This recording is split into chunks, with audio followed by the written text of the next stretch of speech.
We are coming off our 5th straight profitable NFL Sunday. Let's finish strong with Monday Night Football. What's going on, everyone? Welcome back in to another episode for Just a Bet Outside. I am your host, Steven, and I know I sound awful today. I could hear it in my headphones. It's brutal. This sickness is like 8 or 9 days long. I feel like it moved to my chest, and I sound like a different person. But we're going to get through this. So, week 14, that's right, our 5th straight profitable Sunday. Gotta love it, especially this time of the year. A lot of lines are sharp, and it's nice to keep having winning days. Won almost 2 units on Sunday. We'll go over that recap in just a little bit. Quick reminder, NBA Best Bets video will be out after this one. We might have a Jabo community parlay also from that website. And speaking of that website and the community play, guys, we got a great deal going on. We have worked really, really hard on this website. We got a lot of people in there now. It's a lot of fun. But here's everything it has to offer. Again, we have a 12-minute tutorial video on our YouTube page. I think it's like 4 or 5 videos down. I'll go pin it to the page as well after this. But you get email notification right when I post a bet. So then you don't have to wait for, recording, editing, all that stuff that happens. And the lines move and everything. Premium betting tools. It's unlike any other website. This is not just about bets. In fact, bets are still free. You still get the free bets on this video. Any added plays in that link, you can still read even if you're not a part of it. But you get feedback, instant snapshot of your results, access to 250 plus sports books. You link your accounts, etc., etc. We now have chat rooms. I've been talking with people all day today. There's no Discord. It's moving over to here. We got NFL, NBA talk, and all that kind of stuff, improving that every day. Hoping to have weekend research slides as well. Pitcher reports, good hitter matchups. I'll kind of ask you guys what you need the most. That's for baseball. Maybe have something for basketball as well. But betting contests, betting leagues coming soon as well.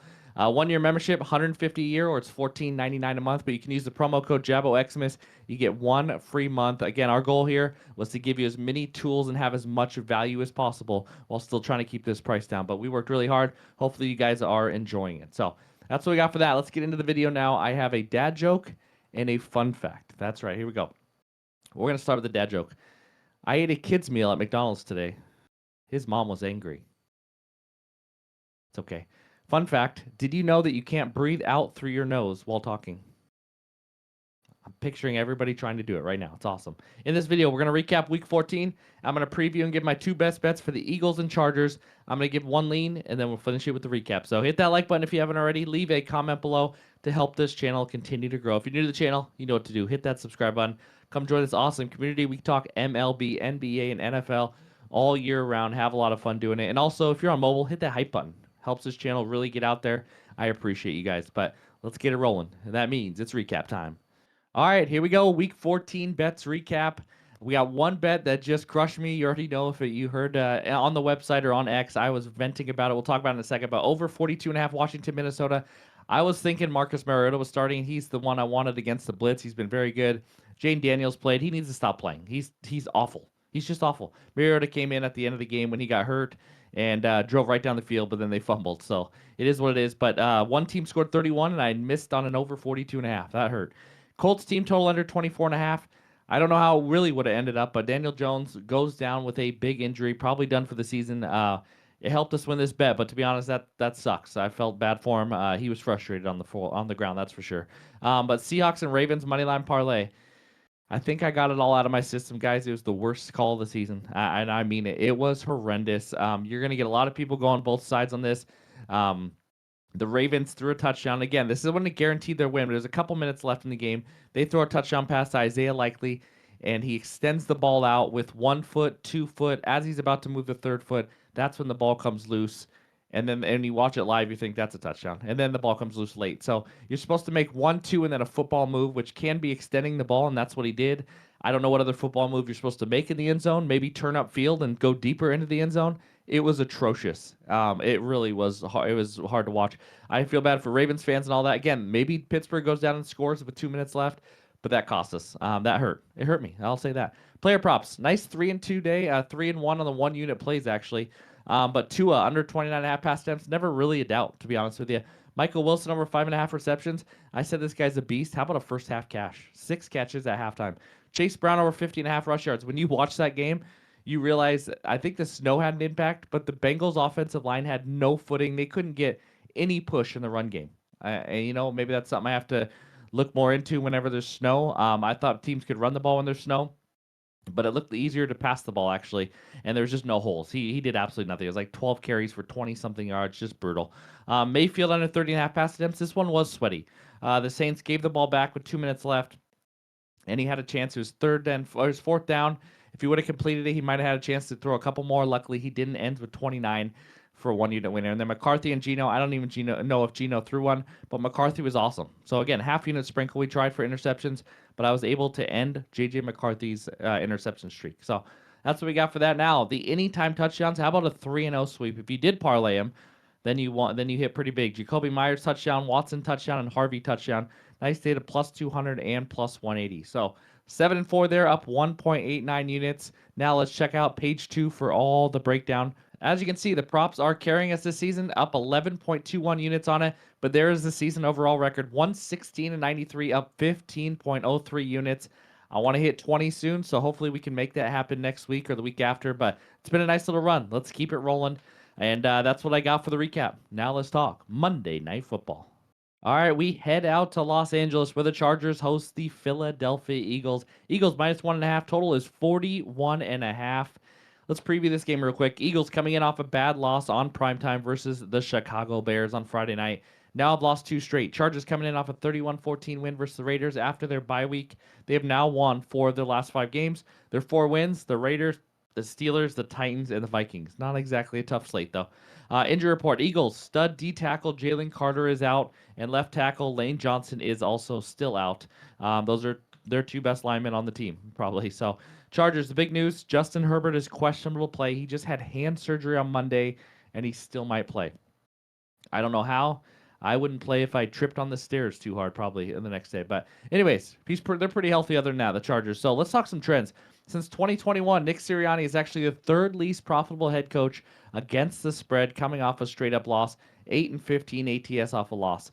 Jalen Hurts 1-5 ATS in the next game, following a home loss as a favorite. How about that? Herbert has started 19 games in his career when he's listed as +3 or higher. Chargers 12-6-1 ATS in those games.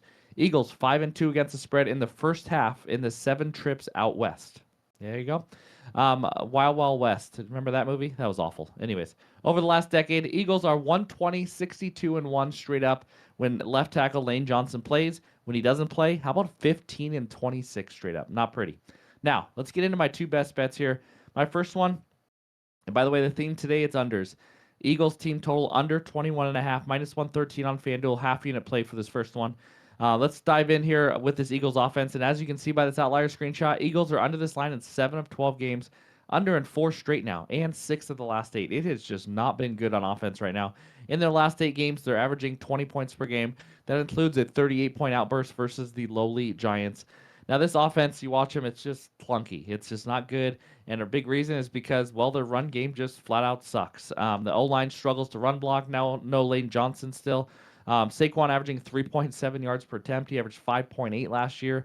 Jalen Hurts, not that good of a quarterback to just carry a team on his back offensively. He needs a run game. He needs good pieces around him. Eagles also, how about the 4th fewest red zone trips per game? I mean, they rarely even get to the red zone, 2.4 times per game. Now facing an underrated Chargers defense. They've been solid lately. Last 5 opponents scored 10, 20, 10. The Jags scored 35, thanks to the worst offensive game I've ever seen for LA. And then the other team scored 14. So 4 of the last 5 teams have scored 20 or less. Now they face the 19th best scoring team in the NFL. Chargers defense, 4th best third down defense, 11th best red zone defense. Pass rush has been a lot better too. Had 5 sacks last game, 3 versus Steelers, 4 versus the Titans, 5 versus the Vikings. I mean, they're really ratcheting it up here.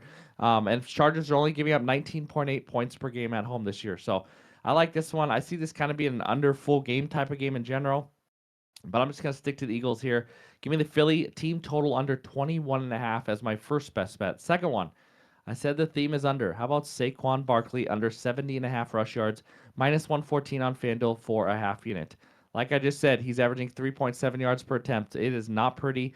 I think his name and what he did last year kind of keeping his rush yards line and up and all that. But on top of all that, as you can see by this outlier screenshot, he's already under this 9 of 12. So, I mean, if you're actually a hit rate guy, this is phenomenal. But his only game over 88 yards was against the Giants, the worst run defense in the NFL. He's averaged 3.3 yards or less per carry in 7 of 12 games. He only has 1 rush of more than 18 yards this year. Think about that. It was a 65-yarder versus the worst run defense in the Giants. Saquon 60 or less yards in 8 of his last 10 games. I'm surprised this line is where it is. Now he faces the Chargers run defense. It's been better lately. They've actually been a top 5 run defense in EPA allowed per rush in the last month. Chargers defense is healthy right now too.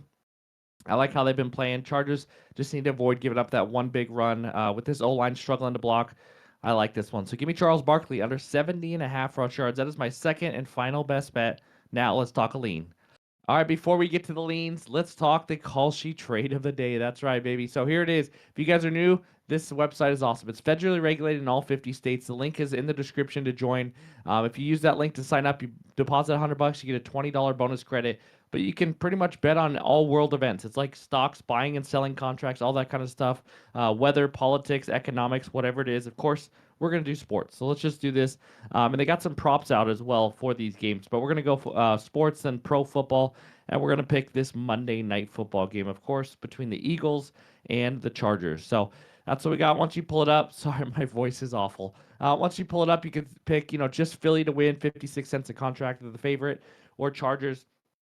Or you go down even more, you go spread and total. Let's go to the total here. So if you go switch it, make sure it's at 41.5 and it says over 41.5. I'm going to say no. So like I just talked about, my official bet is obviously that Eagles team total under like we just talked about. But obviously I would lean the under in the full game as well. So I like that one. So give me the under 41.5 here. We're going to put $3 on it, hit review and submit. But again, there's a lot of things you can do on Kalshi. So be sure to sign up using that link below. That's what we got for the call sheet trade of the day. Now, on to the leans. All right, I got one quick lean I just kind of wanted to talk through, and it's another under. Give me a Rondé Gadsden under 3.5 receptions. I have not bet this yet. This is just something I want to talk through. I know it's going to be a little scary here, a little sweaty all game, but he's under this line now in 3 straight games, and that was with 3, 2, and 1 catch the last 3. So not even really close in the last couple weeks, but that was on 6, 5, and 2 targets. Just not as involved lately. Now facing the Eagles, they're number 1 in DVOA versus tight ends this year, ranked 5th for receptions allowed to tight ends. With a healthy receiving core right now, lots of mouths to feed. Quentin Johnson, Lad McConkey, Keenan Allen all have higher target shares. So if this is one of those under slower pace games, I think he's going to go under yet again. And he has a chance to catch one deep one. He's had some of those big catches. That's why I lean the under receptions instead of the under receiving yards. So Gadsden under 3.5 receptions is my one and only lean. Of course, if I have any added plays, it'll be in the pinned comments below as always. But that's what we got for Monday Night Football. Before we get out of here, let's check out the recap. All right, there it is. My 2 best bets for Monday Night Football. Eagles team total under 21.5 for a half unit. Saquon Barkley under 70.5 rush yards for another half unit. Thank you guys for watching as always. I really appreciate the support. Hope you guys enjoy the game. Have a great Monday, and we'll talk to you soon.